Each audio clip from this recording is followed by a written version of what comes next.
প্রিয় দর্শক, হজরত ইউনুস নবী কিভাবে মাছের পেটে গেলেন আর তিনি কিভাবে ৪০ দিন ধরে মাছের পেটে ছিলেন, শেষে কিভাবে সেখান থেকে বের হলেন, এই সব রহস্যময় ঘটনা জানব আজকের এই ভিডিওতে।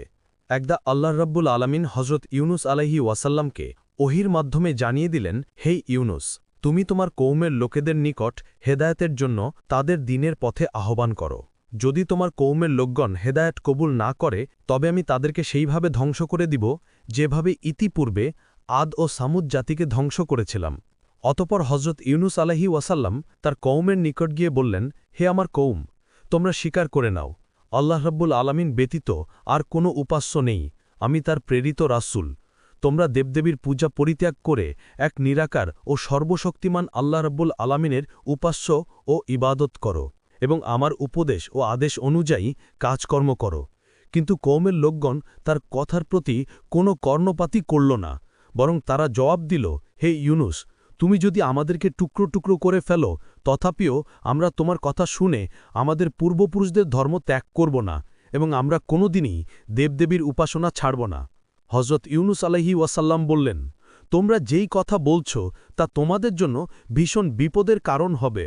তোমরা যদি আল্লাহ রাব্বুল আলামিনের প্রতি ঈমান আনো এবং আমাকে নবী বলে স্বীকার করে নাও, এটা তোমাদের দুনিয়া ও আখিরাতের উভয় জগতের কল্যাণের কারণ হবে।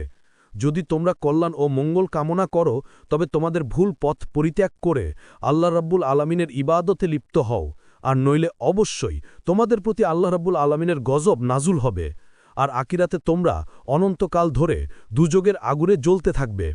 এমন সময় একটি লোক হজরত ইউনুস আলাইহি ওয়াসাল্লামকে বলল, আচ্ছা ইউনুস, তুমি যে কেবল গজবের কথা বলছ, গজবটা কী রকম বস্তু একটু বলো তো শুনি। হজরত ইউনুস আলাইহি ওয়াসাল্লাম জবাব দিলেন, গজব হল অতর্কিতভাবে আল্লাহ রাব্বুল আলামিন তোমাদের উপর ভীষণ কোনো বিপদ আপদ অবতীর্ণ করে দিবেন। যেমন ধরো প্রবল ভূমিকম্প, জল তুফান, বন্যা ও মহাপ্লাবন, কিংবা আসমান হতে অগ্নিবৃষ্টির মাধ্যমে নানা রকমের গজব আল্লাহ রাব্বুল আলামিন তোমাদের উপর নাজিল করতে পারেন। হজরত ইউনুস আলাহিসাল্লাম এই কথা শুনে অপর এক ব্যক্তি বিদ্রুপ করে বলে উঠল, আচ্ছা ইউনুস, এতগুলি গজবের মধ্যে কোনটি আমাদের উপর অবতীর্ণ হবে সেটা সঠিকভাবে বলো না। হজরত ইউনুস আলাহিসাল্লাম বললেন, হে আল্লাহর বান্দা, কোনটি যে আসবে তা আমি সঠিকভাবে বলতে পারি না। এর সঠিক কথা কেবলমাত্র আল্লাহ রাব্বুল আলামিনই বলতে পারেন। তবে এই বিপদগুলির যে কোনো একটি যে আসবে তাতে কোনো সন্দেহ নেই, কেননা আল্লাহ রাব্বুল আলামিন আমাকে তা জানিয়ে দিয়েছেন। হজরত ইউনুস আলাহিসাল্লামের কথা শুনে সকলে হেসে উঠল এবং তারা বলল, ইউনুস ধোঁকাবাজ, তোমার কথার কোনো স্থিরতা নেই। এরপর তারা বলল, আচ্ছা তবে এই কথাও তো বলো, ওই গজব কোন দিন আসবে। হজরত ইউনুস আলাহিসাল্লাম বললেন, কোন দিন আসবে তাও আমি সঠিকভাবে বলতে পারি না। অবশ্যই এতে কোনো সন্দেহ করার কারণ নেই। কোনো না কোনো একদিন আল্লাহ রাব্বুল আলামিনের গজব হঠাৎ করে তোমাদের উপর এসে পড়তে পারে, যদি না তোমরা আল্লাহ রাব্বুল আলামিনের প্রতি ঈমান আনয়ন করো। অবাধ্য কাফেররা তার কথা শুনে আবার অট্টহাসি দিয়ে উঠল। কেউ কেউ হজরত ইউনুস আলাহিসাল্লামকে পাগল ও মূর্খ বলে তার গায়ে তুথু নিক্ষেপ করতে লাগল, আবার কেউ তার গায়ে ইট নিক্ষেপ করতে লাগল। অতপর হজরত ইউনুস আলাহিসাল্লাম ব্যথিত মনে তাদের নিকট থেকে উঠে চলে গেলেন। তাদের এইরূপ ব্যবহারের কারণে হজরত ইউনুস আলাহিসাল্লাম খুবই ব্যথিত হয়েছিলেন, কেননা তিনি যাদেরকে সৎ উপদেশ দিচ্ছিলেন তারা তো তার উপদেশের প্রতি কর্ণপাত করছেই না, উপরন্ত তারা তাকে বিদ্রুপ ও উপহাস করছে। এভাবে তিনি তার কওমের লোকেদেরকে একাধারে ৪০ বছর পর্যন্ত দাওয়াত দিলেন, কিন্তু তার এই দাওয়াত ও প্রচেষ্টা সম্পূর্ণ ব্যর্থতায় পর্যবেসিত হল। কোনো মানুষ আল্লাহ রাব্বুল আলামিনের প্রতি ঈমান আনয়ন করল না। অতপর হজরত ইউনুস আলাহিসাল্লাম আল্লাহ রাব্বুল আলামিনের দরবারে ২ হাত তুলে প্রার্থনা জানালেন, হে মাবুদ, তুমি এই অবাধ্য লোকেদের উপর গজব নাজিল করো। হজরত ইউনুস আলাহিসাল্লামের এইরূপ দুয়ার পরিপ্রেক্ষিতে আল্লাহ রাব্বুল আলামিনের তরফ থেকে তাকে জানিয়ে দেওয়া হল, হে ইউনুস, আমি যথাসময় তাদের উপর গজব নাজিল করব। এ ব্যাপারে তুমি তাড়াহুড়ো করিও না। হজরত ইউনুস আলাহিসাল্লাম বললেন, হে মাবুদ, আপনি কোন দিন তাদের উপর গজব নাজিল করবেন। আল্লাহ রাব্বুল আলামিনের পক্ষ থেকে তাকে উত্তর দেওয়া হল, যখন সময় হবে ঠিকই আমি তাদের উপর গজব নাজিল করব। এরপর একদিন হজরত ইউনুস আলাহিসাল্লাম রাস্তা দিয়ে কোথাও যাচ্ছেন, এমন সময় তার সাথে কচিপয় কাফেরের দেখা হলো। তারা তাকে বিদ্রুপের সঙ্গে জিজ্ঞাসা করল, হে ইউনুস, তোমার আল্লাহর তরফ থেকে আমাদের উপর গজব তো নাজিল হলো না। তোমার আল্লাহর তরফ থেকে আমাদের উপর নাকি গজব আসবে, কিন্তু কই, গজব তো আসছে না। আমরা গজবের আশায় বসে আছি আর অপেক্ষা করতে করতে একেবারে অতিষ্ঠ হয়ে গিয়েছি। তুমি তাড়াতাড়ি তোমার আল্লাহকে বলো আমাদের উপর যেন তিনি জলদি গজব নাজিল করেন। প্রতিনিয়ত হজরত ইউনুস আলাইহিসসালাম এ ধরনের বিদ্রুপমূলক কথা শুনতে শুনতে একেবারে অতিষ্ঠ হয়ে উঠলেন। তার আর সহ্য হচ্ছিল না। ওদিকে আল্লাহ রাব্বুল আলামিনের পক্ষ থেকেও গজবের সুনির্দিষ্ট তারিখ সম্পর্কে তাকে কোনো কিছুই আভাস দেওয়া হচ্ছিল না। তার লজ্জা ও দুঃখ ক্রমশই বেড়ে চলল। অবশেষে তিনি একদিন সিদ্ধান্ত নিলেন এই দেশ ছেড়ে তিনি চলে যাবেন। সে মতে একদিন তিনি আল্লাহ রাব্বুল আলামিনের অনুমতি ব্যতীতই নিজের পুত্র ও স্ত্রী সন্তানকে নিয়ে বাড়ি থেকে বের হয়ে পড়লেন, চলে যাবেন অজানা কোনো দূরদেশে। কিন্তু হজরত ইউনুস আলাইহিসসালামের এই কাজটি আল্লাহ রাব্বুল আলামিন তেমন পছন্দ করলেন না। তখন তার উচিত ছিল আল্লাহ রাব্বুল আলামিনের পক্ষ থেকে অনুমতি নেওয়ার। আল্লাহ রাব্বুল আলামিন তাকে অনুমতি দিলেন, তারপর দেশ ত্যাগ করে অন্যত্র চলে যাওয়ার। এদিকে হজরত ইউনুস আলাইহিসসালামের স্বদেশ ত্যাগ করার পরে হঠাৎ একদিন দুপুরবেলা সেই দেশে একটি ভীষণ অবস্থার সৃষ্টি হল। কোথা থেকে অনেকগুলো মেঘখণ্ড এসে একত্রিত হল এবং ঘোর কৃষ্ণবর্ণ ধারণ করে সারা দেশকে অন্ধকারাচ্ছন্ন করে ফেলল। দেশের লোকজন এমন দৃশ্য আর কোনোদিন দেখেনি। এই দৃশ্য দেখে তারা অত্যন্ত ভীত ও শঙ্কিত হয়ে পড়ল। দেখতে দেখতে সেই মেঘারাশির ভেতর থেকে বিদ্যুৎ চমকাতে শুরু করল এবং কামানের গোলার নিয়ে গর্জন করে বজ্রপাত শুরু হয়ে গেল। মনে হচ্ছিল যেন সেই প্রলয়নকারী প্রবল মেঘ দুনিয়ার সব কিছুই গ্রাস করে ফেলবে। মেঘের গর্জন ক্রমশই এমন ভয়ঙ্কর হয়ে উঠছিল যে তার এক একটি আওয়াজ মানুষ ও পশুপাখি সকলের হৃদয়ের মধ্যে প্রবল কম্পন ভরিয়ে দিচ্ছিল। আতঙ্কে হতবুদ্ধি হয়ে মানুষ এদিক সেদিক ছোটাছুটি করতে আরম্ভ করে দিল। এই সর্বগ্রাসী বিপদ থেকে কোথায় গিয়ে আশ্রয় নিবে তারা, তা ঠিক করতে পারছিল না। সকলেরই মনে হতে লাগল যে এটা আর কিছুই নয়, হজরত ইউনুস আলাইহিসসালাম যে তাদেরকে বারবার আল্লাহর গজবের ভয় দেখিয়েছিলেন, নিশ্চয়ই এটা সেই আল্লাহ রাব্বুল আলামিনের প্রেরিত গজব। তখন তারা বুঝতে পারল হজরত ইউনুস আলাইহিসসালাম একজন আল্লাহর সত্য নবী ছিলেন এবং তার ভবিষ্যৎবাণীও সত্য ছিল। এরপরে তারা আর্তনাদ করতে লাগল, হায় হায়, এখন আমরা কি করব? কে আমাদেরকে এই বিপদ থেকে রক্ষা করবে? হজরত ইউনুস আলাইহিসসালাম তো দেশ ত্যাগ করে চলে গিয়েছেন। দেশে থাকলে না হয় তার কাছে গিয়ে কান্নাকাটি করে তার হাত পা ধরে বলতাম, হে ইউনুস, আমরা তোমার কথা না শুনে অন্যায় করেছি, আর এখন থেকে আমরা তোমার সকল উপদেশ মেনে চলব। তুমি আল্লাহ রাব্বুল আলামিনের নিকট সুপারিশ করো যাতে তিনি আমাদেরকে এই বিপদ থেকে রক্ষা করেন। কিন্তু এখন আমরা হজরত ইউনুস আলাইহিসসালামকে কোথায় পাব? তিনি তো দেশ ত্যাগ করে কোন সুদূর অজানা রাজ্যে চলে গিয়েছেন। আমরা তো তার কোনো খোঁজ খবরই জানি না। ইউনুস আলাইহিসসালামের কওম এইভাবে সম্পূর্ণরূপে হতাশ ও নিরাশ হওয়ার পরে পরস্পর পরামর্শ করে একটি সিদ্ধান্ত নিল যে, হে সম্প্রদায়ের লোকেরা, আসুন আমরা একটি কাজ করি। হজরত ইউনুস আলাইহিসসালাম যেভাবে মাথা নত করে আল্লাহ রাব্বুল আলামিনের দরবারে প্রার্থনা করতেন, আমরাও সেরূপ করে দেখি। যদি এর মাধ্যমে আল্লাহ রাব্বুল আলামিন আমাদের উপর রহম করেন এবং এই বিপদাবদ থেকে আমাদেরকে যদি মুক্তিদান করেন, তাহলে এর চেয়ে উত্তম জিনিস আমাদের জন্য আর কি বা হতে পারে? তখন সকলেই একত্রিত হয়ে সিজদাতে অবনীত হয়ে আল্লাহ রাব্বুল আলামিনের দরবারে প্রার্থনা করতে লাগল, হে আমাদের মালিক ও প্রতিপালক, আমরা চরম অপরাধী, আমাদের পাপের কোনো শেষ নেই। হজরত ইউনুস আপনার নবী আমাদেরকে সত্যের পথ দেখিয়েছিলেন, কল্যাণ ও মঙ্গলের পথে আহ্বান করেছিলেন, কিন্তু দুর্ভাগ্যবশত আমরা তার বিরোধিতা করেছিলাম এবং তার কোনো কথাই আমরা গুরুত্ব দেইনি, যার ফলশ্রুতিতে আমরা নিজেরাই নিজেদের বিপদ ডেকে এনেছি। হে আমাদের দয়াময় প্রভু, আমরা আমাদের ভুল বুঝতে পেরেছি। আমরা আপনার কাছে অনুতপ্ত ও লজ্জিত। আমরা আর কোনোদিনই এইরূপ ভুল করব না এবং আমরা অন্যায় পথ পরিত্যাগ করে আপনার খাঁটি বান্দায় পরিণত হব। হে আমাদের মাবুদ, দয়া করে আপনি আমাদেরকে এই কঠিন বিপদ থেকে রক্ষা করুন। আপনি তো বান্দার প্রতি মহাদয়াবান ও কৃপাশীল। তাদের ঐরূপ করুণ ও আন্তরিক প্রার্থনার ফলে তাদের প্রতি আল্লাহ রাব্বুল আলামিনের দয়া হল এবং তিনি তাদের উপর আসন্ন গজবকে প্রত্যাহার করে নিলেন। অল্পক্ষণের মধ্যেই আকাশ পরিষ্কার হয়ে গেল। এরপর তাদের মধ্যে স্বস্তি ফিরে আসল। তারপর ইউনুস আলাইহিসসালামের কওম সর্বত্রে তাকে খুঁজতে লাগল, কিন্তু কোথাও তারা তার কোনো সন্ধান পেল না। তখন তারা আল্লাহ রাব্বুল আলামিনের দরবারে সকলে মিলে প্রার্থনা করল, হে মাবুদ, তুমি আমাদের নবীকে আমাদের মাঝে আবার ফিরিয়ে দাও। আমরা তাকে সাদরে গ্রহণ করব এবং তার সকল উপদেশগুলি মেনে চলব। হজরত ইউনুস আলাইহিসসালামের কওমের মতো এরূপ বিশাল একটি জাতি একত্রে ঈমান গ্রহণ করার ঘটনাটি ছিল সত্যি পৃথিবীর ইতিহাসে বিরল। হজরত আবু বকর রাদিয়াল্লাহু তাআলা আনহু হতে বর্ণিত একটি হাদিসের মাধ্যমে জানা যায়, হজরত রসুল আকরাম সাল্লাল্লাহু আলাইহিওয়াসাল্লাম বলেছেন, হজরত ইউনুস আলাইহিসসালামের কওমের মধ্যে প্রাপ্তবয়স্ক ও বুদ্ধিমান পুরুষের সংখ্যা ছিল 1 লক্ষ। এছাড়া নারী ও বালক বালিকার সংখ্যা ছিল প্রায় 3 লক্ষ। এদিকে হজরত ইউনুস আলাইহিসসালাম স্বদেশ ত্যাগ করা বের হয়ে কিছুদূর চলার পরে তিনি একটি নদীর তীরে গিয়ে উপস্থিত হলেন।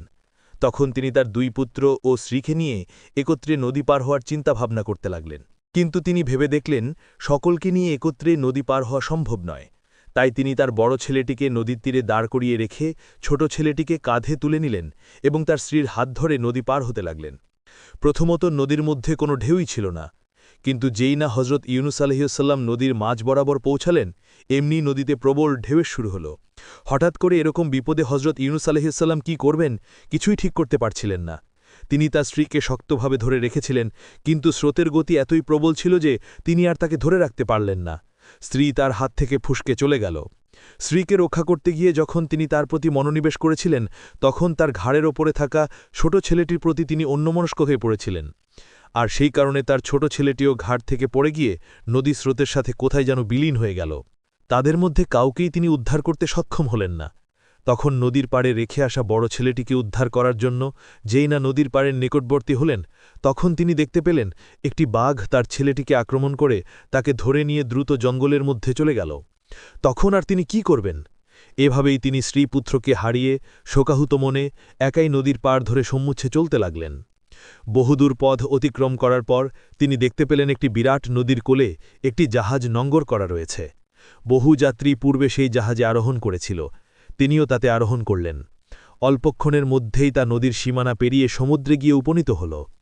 সমুদ্রে উপনীত হয়ে কিছুক্ষণ জাহাজটি ভালোই চলছিল। কিন্তু যেই না তারা সাগরের মাঝে উপনীত হল, তখন আর সেই জাহাজটি সামনে অগ্রসর হচ্ছিল না। একই স্থানে সেটি আটকে থাকল। জাহাজের কাপ্তান ও নাবিকেরা অনেক চেষ্টা করলেও জাহাজটিকে সামনে নিতে সক্ষম হল না। তারা দেখল জাহাজের সবকিছুই ঠিকঠাক রয়েছে, তারপরও জাহাজ সামনে অগ্রসর হচ্ছে না। অতপর জাহাজের কাপ্তান, নাবিক এবং আরোহীগণ সকলেই অবাক হয়ে ভাবতে লাগল যে এরূপ হওয়ার কারণ কি। ওই জাহাজে একজন ধর্মবীরু কামিল বুজুর্গ লোক ছিলেন। তিনি বললেন, নিশ্চয়ই জাহাজে এমন একজন গোলাম আছে যে তার মালিকের কাছে না বলে পালিয়ে এসেছে এবং সেই জাহাজে আরোহণ করেছে, আর তার পাপের কারণেই জাহাজ সামনে চলছে না। সেই ব্যক্তিকে যতক্ষণ পর্যন্ত জাহাজ থেকে ফেলে না দেওয়া হবে, ততক্ষণ পর্যন্ত জাহাজ বিপদমুক্ত হবে না। তখন এক এক করে জাহাজের প্রত্যেক আরোহীর কাছে জিজ্ঞাসা করা হলো যে তোমাদের মধ্যে কি কেউ এমন আছো যে তার মালিকের অনুমতি ব্যতীত পালিয়ে এসেছ? কিন্তু সকল যাত্রীরা এই কথা অস্বীকার করল। তখন হজরত ইউনুস আলাইহিস সালাম ভাবতে লাগলেন যে আমি তো মুনিবের নিকট না বলে পালিয়ে এসেছি। আমি আমার মহান প্রতিপালক সর্বশ্রেষ্ঠ আল্লাহ রব্বুল আলমিনের অনুমতি না নিয়েই স্বদেশ ত্যাগ করে বিদেশের পথে রওনা করেছি। আমার মতো এত বড় পাপী আর কে হতে পারে? এ কথা চিন্তা করে তিনি জাহাজ কর্তৃপক্ষের নিকট গিয়ে বললেন যে আমি আমার মালিকের নিকট না বলে পালিয়ে এসেছি, আপনারা আমাকে সাগরে ফেলে দিন। আমাকে সাগরে নিক্ষেপ করা হলে জাহাজ চলতে শুরু করবে এবং আপনারা সকলেই বিপদমুক্ত হয়ে যাবেন। ইউনুস আলাইহিস সালাম এই কথা বললেও তার লাবণ্যময় চেহারা দেখে কেউই বিশ্বাস করতে পারল না যে তিনি কারো গোলাম হতে পারেন। কোনো গোলামেরই আচরণ এবং কথাবার্তা এরূপ হতে পারে না, বরং তাকে সকলেই বিশেষ কোনো সম্ভ্রান্ত লোক বলে মনে করতে লাগল। কিন্তু হজরত ইউনুস আলাইহিস সালাম যখন নিজেকে বারবার অবাধ্য গোলাম বলে তাদের নিকট প্রকাশ করতে লাগল, তখন জাহাজের লোকজন বাধ্য হয়ে একটি সিদ্ধান্ত নিল যে সেই অবাধ্য লোকটিকে ধরার জন্য লটারি করা হবে। এরপর তারা লটারি করল, কিন্তু যতবারই তারা লটারি করল, প্রত্যেকবারই হজরত ইউনুস আলাইহিস সাল্লামের নাম উঠল। তখন তাদের কাছে হজরত ইউনুস আলাইহিস সাল্লামকে সমুদ্রে নিক্ষেপ করা ছাড়া আর কোনো উপায় ছিল না। অতএব তারা তাকে সমুদ্রে নিক্ষেপ করল। সমুদ্রে নিক্ষেপ করার সাথে সাথে জাহাজটি আবার পূর্বের নিয়ে চলতে আরম্ভ করল এবং জাহাজের সকল যাত্রীরা বিপদমুক্ত হয়ে গেল। এদিকে হজরত ইউনুস আলাইহিস সালাম যখন সমুদ্রে নিক্ষেপ হলেন, এর পরেই একটি বিরাট মাছ এসে তাকে গিলে ফেলল। দুর্যোগের উপরে যেন মহাদুর্যোগ, বিপদের উপর বিপদ। হজরত ইউনুস আলাইহিস সালাম দেশ ত্যাগ করে বের হওয়ার পরে প্রথম তিনি নিজের স্ত্রী পুত্রকে হারিয়েছেন। এরপর তিনি নিজেই সমুদ্রে নিক্ষেপ হয়ে মাছের পেটে চলে এসেছেন। এর চেয়ে বড় বিপদ আর কি হতে পারে? আল্লাহ রব্বুল আলামিনের একজন বিশিষ্ট নবী হওয়া সত্ত্বেও তার অনুমতি ব্যতি রেখে স্বদেশ ত্যাগ করার কারণেই আল্লাহ রব্বুল আলামিন তাকে এই কঠিন বিপদ ও বালা মুসিবত দিয়ে পরীক্ষা করছিলেন। আল্লাহ রব্বুল আলামিন হজরত ইউনুস আলাইহিস সালামকে দুনিয়া থেকে তুলে নেওয়ার বদলে তাকে বাঁচিয়ে রাখার ইচ্ছা করলেন। এ কারণে তিনি উক্ত মাছটিকে হুকুম করলেন, হে মৎস্য, আমার প্রিয় নবী তোমার পেটে আশ্রয় গ্রহণ করেছে, সাবধান তার যেন কোনো প্রকার কষ্ট বা অসুবিধা না হয়। এই দিকে তুমি সর্বদা লক্ষ্য রাখবে। হজরত ইউনুস আলাইহিস সালাম মাছের পেটে যাওয়া মাত্রই কেঁদে কেঁদি আল্লাহ রব্বুল আলামিনের দরবারে ইস্তেগফার করতে লাগলেন এবং তিনি ফরিয়াদ করতে লাগলেন, হে মাবুদ, তুমি আমাকে ক্ষমা করে দাও। আমি আর কোনো দিন তোমার অসন্তুষ্টিমূলক কোনো কাজ করব না। তুমি আমার এবারের অপরাধ অনুগ্রহপূর্বক মার্জনা করো। তিনি এভাবে আল্লাহ রব্বুল আলামিনের দরবারে কাকুতি মিনতি করছিলেন আর বারবার একটি দোয়া পড়ছিলেন, লা ইলাহা ইল্লা আনতা সুবহানাকা ইন্নী কুনতু মিনাজ জালিমিন। হে আল্লাহ, আপনি ছাড়া কোনো মাবুদ নেই, আপনি পবিত্র আর আমি জালিমদের অন্তর্ভুক্ত। এভাবেই একাধারে হজরত ইউনুস আলাইহিস সালাম মাছের পেটে ৪০ দিন কাটালেন এবং ইউনুস সালাম মাছের পেটে থেকে বিরতিহীনভাবে এই দোয়াটি পাঠ করে যেতে লাগলেন। তিনি বুঝতে পারছিলেন না কখন দিন হচ্ছে আর কখন রাত হচ্ছে। ৪০ দিনে হরজত ইউনুস সালাম সর্বমোট ১,৪০,০০০ বার এই দোয়াটি পাঠ করেছিলেন। শেষ পর্যন্ত আল্লাহ রাব্বুল আলামিনের দয়া ও কৃপা হরজত ইউনুস সালামের জন্য উদ্ধৃত হল। তিনি তার প্রিয় বান্দার এই রকম অবস্থায় আর অবিচল থাকতে পারলেন না। তখন তিনি ওহির মাধ্যমে তাকে জানালেন, হে ইউনুস, তুমি যে দোয়াটি পাঠ করেছিলে, এই দোয়াটি যদি তুমি পাঠ না করতে, তাহলে কেয়ামতের আগ পর্যন্ত তুমি মাছের পেটেই থাকতে, কোনোদিন মুক্তি পেতে না। আল্লাহ রাব্বুল আলামিন কোরআনুল কারিমে ঘোষণা করেছেন, আমি ইউনুসের ডাকে সাড়া দিলাম এবং তাকে বিপদমুক্ত করলাম, আর এভাবেই আমি মুমিনদেরকে বিপদমুক্ত করে থাকি। ৪০ দিন যাবৎ হজরত ইউনুস আলাইসাল্লাম মাছের পেটে কোনো রকমের খাবার বা পানীয় গ্রহণ করেননি। আল্লাহ রাব্বুল আলামিনের তাসবিহ ছিল তার একমাত্র খোরাক। আল্লাহ তাআলা হজরত ইউনুস আলাইসাল্লামের প্রতি কৃপা প্রদর্শন এবং তার দোয়া কবুল করার সঙ্গে সঙ্গে মাছটির পেটে অনেক ব্যথা ও বেদনা শুরু হয়ে গেল।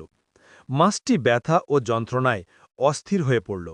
এরপর আল্লাহ রাব্বুল আলামিনের নির্দেশে একটি জনমানবহীন মরুময় দ্বীপে মাছটি হজরত ইউনুস আলাইসাল্লামকে উদ্গীরণ করে দিল এবং এভাবেই সে নিজের পেটের বেদনা থেকে মুক্তি লাভ করল আর শান্তি ও স্বস্তির মুখ দেখল। হজরত ইউনুস আলাইসাল্লাম তখন প্রায় জীবন্ত মৃত্যুর মতো অবস্থপ্রাপ্ত হয়ে পড়েছিল। সামুদ্রিক মাছ ইউনুস আলাইসাল্লামকে নির্জন দ্বীপে উদ্গীরণ করে দিয়ে সমুদ্রে চলে গেল। মাছটি ইউনুস আলাইসাল্লামকে যে দ্বীপেই উদ্গীরণ করে দিয়েছিল, সেই দ্বীপে না ছিল কোনো জনমানবের চিহ্ন এবং না ছিল কোনো গাছগাছালির চিহ্ন। দীর্ঘ ৪০ দিন মাছের পেটে অবস্থা করার কারণে ইউনুস আলাইসাল্লামের শরীরের চামড়াগুলি একেবারে পাতলা হয়ে গিয়েছিল। দ্বীপটি মরুময় হওয়ায় এবং গাছপালা না থাকায় রৌদ্রের তাপ হজরত ইউনুস আলাইসাল্লামের শরীরে সরাসরি পতিত হতে লাগল, আর এতে তিনি অনেক কষ্ট ও যন্ত্রণা অনুভব করতে লাগলেন। অপরদিকে ক্ষুধা ও তৃষ্ণাতেও তিনি একেবারে কাতর হয়ে পড়েছিলেন। কিন্তু তিনি কি খাবেন? সমুদ্রের পানি ছিল লবণাক্ত এবং আশেপাশে এমন কোনো খাবারও নেই যেই খাবার খেয়ে তিনি নিজের শরীরের শক্তি ফিরিয়ে আনতে পারেন। এমন প্রতিকূল পরিবেশে হজরত ইউনুস আলাইসাল্লামের প্রতি আল্লাহ রাব্বুল আলামিনের রহমত অবতীর্ণ হল। যেখানে তিনি অর্ধমৃত অবস্থায় শায়িত ছিলেন, তার একেবারে নিকটে আল্লাহ রাব্বুল আলামিন একটি লাউ গাছ উৎপন্ন করে দিলেন।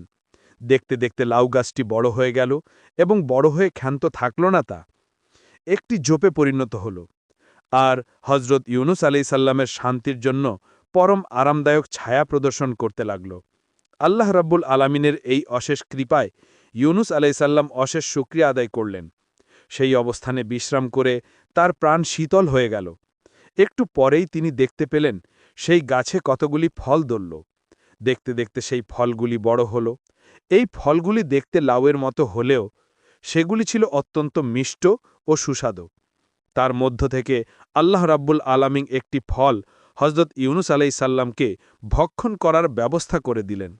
সেই ফলটি ভক্ষণ করে ইউনুস আলাইসাল্লাম দেখলেন এমন সুমিষ্ট ও সুস্বাদু ফল তিনি জীবনে আর কখনো ভক্ষণ করেননি, কারণ এটি ছিল জান্নাতি ফল। এভাবেই আল্লাহ রাব্বুল আলামিন তার ক্ষুধা দূর করলেন। অতপর এবার চিন্তা করতে লাগলেন, ক্ষুধা তো দূর হল, কিন্তু এবার তিনি তৃষ্ণা কিভাবে নিবারণ করবেন? এই চিন্তা করার সাথে সাথে তিনি দেখতে পেলেন পুষ্টপৃষ্ট স্বাস্থ্যবান একটি বকরি তার দিকে ছুটে আসছে। অতপর তিনি সেই বকরির দুধ পান করে তৃষ্ণা নিবারণ করলেন আর আল্লাহ রাব্বুল আলামিনের দরবারে লাখ লাখ শুকরিয়া আদায় করলেন। এভাবে কয়েকদিন পর্যন্ত হজরত ইউনুস আলাইসাল্লাম সুমিষ্ট ফল ও বকরির দুধ পান করে নিজের শরীরে যথেষ্ট শক্তি ও শান্তি অনুভব করতে লাগলেন। এমন অবস্থায় আল্লাহ রাব্বুল আলামিন তার নিকট ওহী প্রেরণ করলেন, হে ইউনুস, তুমি যেই দ্বীপে অবস্থান করছ তার অনতি দূরেই একটি বস্তি রয়েছে, তুমি গিয়ে তাদের কাছে দ্বীনের দাওয়াত দাও। এরপরে তোমার কাউমের লোকেদের কাছে ফিরে গিয়ে তাদেরকে হেদায়েত করতে থাকো। আল্লাহ রাব্বুল আলামিনের পক্ষ থেকে এরূপ আদেশ পেয়ে হজরত ইউনুস আলাইসাল্লাম সেই দ্বীপ থেকে সামনে চলতে লাগলেন। কিছুদূর অগ্রসর হবার পরে তিনি একটি লোকালয়ের কাছে গিয়ে পৌঁছালেন। সেখানকার মানুষদের চরিত্র ছিল খুবই উত্তম। তারা ইতিপূর্বে হজরত ইউনুস আলাইসাল্লামের নাম শুনেছিল এবং তাকে নিজেদের মধ্যে পাওয়ার জন্য অধীর আগ্রহে বসেছিল। সুতরাং হজরত ইউনুস আলাইসাল্লাম তাদের মধ্যে গিয়ে উপস্থিত হলেন। তখন তারা আনন্দে আত্মহারা হয়ে গেল। অতঃপর তিনি তাদের কাছে দিনের বিধিবিধান পেশ করলেন, আর আল্লাহ রাব্বুল আলামিনের দিন কবুল করে হজরত ইউনুস আলাইসাল্লামের উম্মতে পরিণত হল। অতঃপর হজরত ইউনুস আলাইসাল্লাম সেই দেশে সর্বত্র ভ্রমণ করে ওয়াজ নসিহত করতে লাগলেন। একদা তিনি একটি মজলিসে ওয়াজ করছিলেন। এমন সময় কোথা থেকে যেন নবীর স্ত্রী ও তার ছোট ছেলে সেখানে এসে উপস্থিত হল। নবী তাদেরকে দেখে অত্যন্ত অবাক হলেন এবং আল্লাহ রাব্বুল আলামিনের দরবারে অশেষ শুকরিয়া আদায় করলেন। অতঃপর তিনি তার স্ত্রীর নিকট তাদের বেঁচে থাকার ঘটনাটি জানতে চাইলেন। স্ত্রী বললেন, আমরা আপনার হাত থেকে ছুটে পানির মধ্যে হাবুডুবু খাচ্ছিলাম। প্রবল স্রোতে কখনো আমাদেরকে পানিতে তলিয়ে নিচ্ছিল, আবার কখনো উপরে ভাসিয়ে রাখছিল।